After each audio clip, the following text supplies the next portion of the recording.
Hello student, आज जो है हम अपना जो फर्स्ट चैप्टर था नमक का दारोगा कहानी प्रेमचंद जी के द्वारा रचित, उसके क्वेश्चन आंसर कर रहे हैं। तो उसमें सबसे पहला क्वेश्चन है आपका बुक में पेज नंबर 16 में पार्ट के साथ, है ना। ये पार्ट के साथ रेड पेन से दिया है और उसके बाद उसमें कितने क्वेश्चन हैं? 6 क्वेश्चन हैं। तो वो 6 क्वेश्चन के आंसर अपने को लिखना है ना। तो देखिए, कॉपी खोल लीजिए और उसमें लिखना शुरू कर कीजिए। फर्स्ट क्वेश्चन है आपका, कहानी का कौन सा पात्र आपको सर्वाधिक प्रभावित करता है और क्यों, है ना। तो कहानी में तो 2 ही पात्र थे, एक पंडित आलोपीदीन और मुंशी बंसीधर, और बाकी तो अन्य में आते हैं, है ना। तो अब आंसर लिखेंगे हम कि हमें इस कहानी का नायक बंसीधर, है ना, नायक है ना वो बंसीधर, सबसे अधिक प्रभावित करता है। वह ईमानदार, शिक्षित, कर्तव्यपरायण, धर्मनिष्ठ व स्वाभिमानी व्यक्ति है। उसके पिता उसे बेईमानी का पाठ पढ़ाते हैं, घर की दयनीय दशा का हवाला देते हैं, परंतु वह इन सब के विपरीत ईमानदारी का व्यवहार करता है ना। फिर अदालत में उसके खिलाफ गलत फैसला लिया गया, उसकी नौकरी छीन ली गई, परंतु उसने अपने स्वाभिमान को नहीं खोया। कहानी के अंत में उसे अपनी इसी ईमानदारी का फल मिलता है जब पंडित आलोपीदीन उसे अपनी सारी जायदाद का आजीवन स्थायी मैनेजर नियुक्त करते हैं। भ्रष्ट सेठ पंडित आलोपीदीन को भी बंसीधर की चारित्रिक दृढ़ता के समक्ष क्या करना पड़ता है? झुकना पड़ता है ना। ये हो गया आपका फर्स्ट क्वेश्चन। सेकंड क्वेश्चन है, नमक का दारोगा कहानी में पंडित आलोपीदीन के व्यक्तित्व के कौन से 2 पहलू या पहलू यानी होता पक्ष उभर कर आते हैं? तो आंसर रहेगा कि पंडित आलोपीदीन के व्यक्तित्व के निम्नलिखित 2 पक्ष उभर कर सामने आते हैं। फर्स्ट में आएगा भ्रष्ट व्यक्तित्व, है ना, इसको बोलते हैं अप्रशंसनीय, और सेकंड में आएगा उज्जवल व्यक्तित्व, इसको बोलते हैं ये भी प्रशंसनीय, है ना।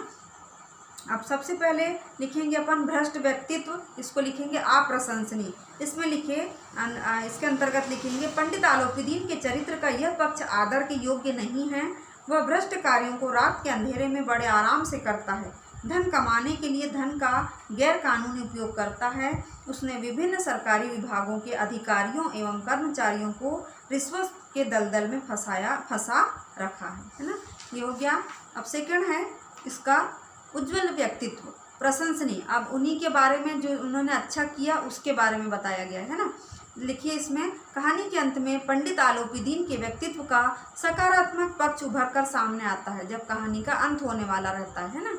आगे देखिए, लिखिए, भ्रष्टाचार को बढ़ावा देने वाला व्यक्ति ईमानदार बंसीधर दारोगा के ब्रैकेट में लिखेंगे दारोगा के द्वारा गिरफ्तार किए जाने पर उसने अपने अपमान का बदला लेने के लिए उसे नौकरी से अवश्य निकलवा देता है, किंतु दारोगा के दृढ़ चरित्र के समक्ष उसका झूठा अहंकार समाप्त हो जाता है। वह बंसीधर के ईमानदार व्यक्तित्व से प्रभावित होकर ही उसे सम्मानपूर्वक अपनी सारी संपत्ति का स्थायी प्रबंधक नियुक्त करता है ना। ये हो गया आपका सेकंड क्वेश्चन। अब थर्ड क्वेश्चन में लिखिए, कहानी के लगभग सभी पात्र समाज की किसी न किसी सच्चाई को उजागर करते हैं। निम्नलिखित पात्रों के संदर्भ में पाठ से उस अंश को उद्धृत करते हुए बताइए कि ये समाज की किस सच्चाई का उजागर करते हैं। इसमें दिया है वृद्ध मुंशी, उसके बाद वकील और शहर की भीड़, है ना। तो इसका आंसर लिखेंगे अपन। सबसे पहले लिखेंगे वृद्ध मुंशी। ये कौन थे? बंसीधर के पिता। उनके बारे में लिखिए, वृद्ध मुंशी का चरित्र समाज की उस सच्चाई को उजागर करता है जिसमें वृद्ध माता पिता भी जीवन मूल्यों से वंचित है। वे स्वयं भी भ्रष्ट आचरण करने में झिझक महसूस नहीं करते और ना ही अपने बच्चों को कोई सदाचरण की शिक्षा दे पाते हैं, बल्कि उन्हें रिश्वतखोरी या ऊपरी आमदनी प्राप्त करने की सलाह देते हैं। अर्थात ऐसे परिवार एक अच्छे समाज की नींव नहीं बना सकते। वृद्ध मुंशी भी बंसीधर यानी उसके पिता थे ना को यह सलाह देते हैं कि नौकरी में ओहदे की ओर ध्यान मत देना, यह पीर की मजार है ना। ये हो गया फर्स्ट वाला थर्ड क्वेश्चन का। अब सेकंड में आ जाइए वकील।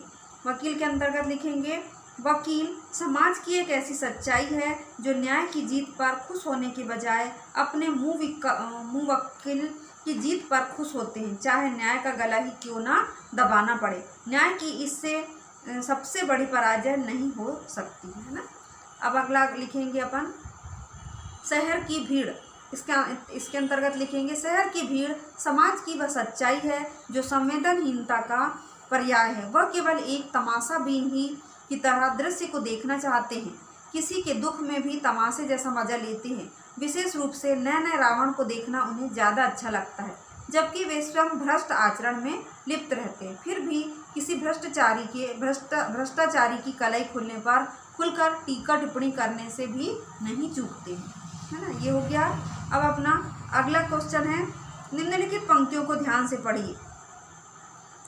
नौकरी में ओहदे की ओर ध्यान मत देना, यह तो पीर की मजार है। निगाह चढ़ावे और चादर पर रखनी चाहिए। ऐसा काम ढूंढना जहाँ कुछ ऊपरी आय हो। मासिक वेतन तो पूर्णमासी का चांद है जो एक दिन दिखाई देता है और घटते घटते लुप्त हो जाता है। ऊपरी आय बहता हुआ स्रोत है जिससे सदैव प्यास बुझती है। वेतन मनुष्य देता है, इसी से उसमें वृद्धि नहीं होती। ऊपरी आमदनी ईश्वर देता है, इसी से उसकी बरकत होती है। तुम स्वयं विद्वान हो, तुम्हें क्या समझाऊं। अब फर्स्ट क्वेश्चन है इसमें, यह किसकी उक्ति है? तो यह बंसीधर के बूढ़े पिता की उक्ति है। सेकंड क्वेश्चन, मासिक वेतन को पूर्णमासी का चांद क्यों कहा गया है? तो इसका आंसर लिखेंगे चौथे नंबर का क्वेश्चन खा। मासिक वेतन को पूर्णमासी का चांद इसलिए कहा गया है क्योंकि जिस प्रकार पूर्णमासी का चांद पूर्णिमा के दिन ही पूरा दिखाई देता है, उसके उपरांत दूसरे दिन से घटना प्रारंभ हो जाता है, ठीक उसी प्रकार वेतन भी मास में मिलता है, एक महीने में मिलता है और एक बार ही, किंतु अगले दिन से ही घटते घटते शीघ्र ही समाप्त हो जाता है ना।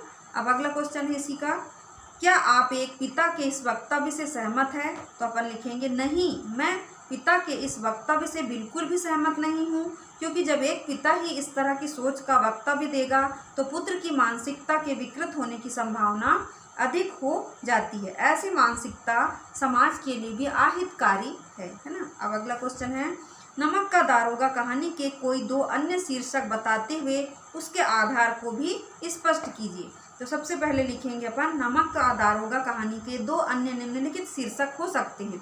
फर्स्ट में आएगा सत्य की जीत, है ना। यह शीर्षक कहानी का केंद्रीय भाव है, मूल उद्देश्य है। बंसीधर को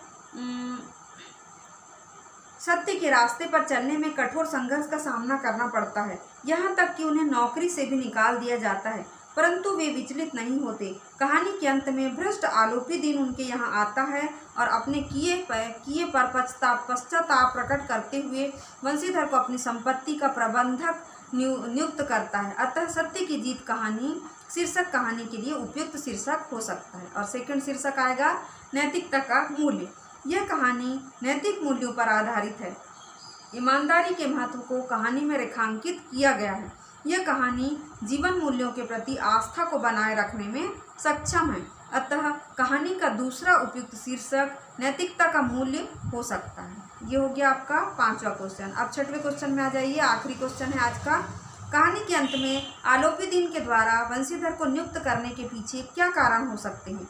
तर्क सहित उत्तर दीजिए। आप इस कहानी का अंत किस प्रकार करते हैं? तो आखिरी आंसर है आज का, कहानी के अंत में आलोपी दिन द्वारा बंसीधर को नियुक्त करने के पीछे यह कारण हो सकता है कि उसने अब तक बेईमानी, भ्रष्ट और बिकाऊ लोग ही देखे हैं। चूंकि वह स्वयं लालची, धन लोलुप व्यक्ति था, जिसने बड़े बड़े अधिकारियों को भी रिश्वत के बल पर अपना गुलाम बना लिया था। केवल पैराग्राफ चेंज करेंगे, केवल एक बंसीधर ही उसे ऐसा व्यक्ति मिला जो हजारों रुपयों का लालच देने पर भी अपने मान से नहीं डिगा, अटल रहा। आलोपी दिन अतुल संपत्ति का मालिक था। उसकी संपत्ति की सुरक्षा जिनके हाथों में थी वे भी बेईमान थे। पैराग्राफ फिर से चेंज करेंगे, लिखेंगे अतः उसे अपनी संपत्ति की सुरक्षा हेतु ऐसे ही दृढ़ चरित्र वाले एक प्रबंधक की आवश्यकता थी, क्योंकि व्यक्ति स्वयं कितना ही बेईमान, भ्रष्ट हो, पर उसे कर्मचारी ईमानदार व सच्चा ही चाहिए। इसलिए उसने उसे नियुक्त किया। मैं भी इस कहानी का अंत इसी प्रकार अच्छाई की जीत दिखाकर ही करता हूँ। तो ये आज जो है आपके 6 क्वेश्चन खत्म हो गए। हम इसकी फ़ोटो भेज देंगे, आप लोग उसे कॉपी में नोट कर लीजिएगा और धीरे धीरे उसको लर्न भी करते जाइए, क्योंकि इस बार की बुक में बड़े बड़े क्वेश्चन के आंसर जो है बड़े बड़े हैं। बस कहानी है तो आप अपने हिसाब से भी लिख सकते हैं। धन्यवाद बच्चों।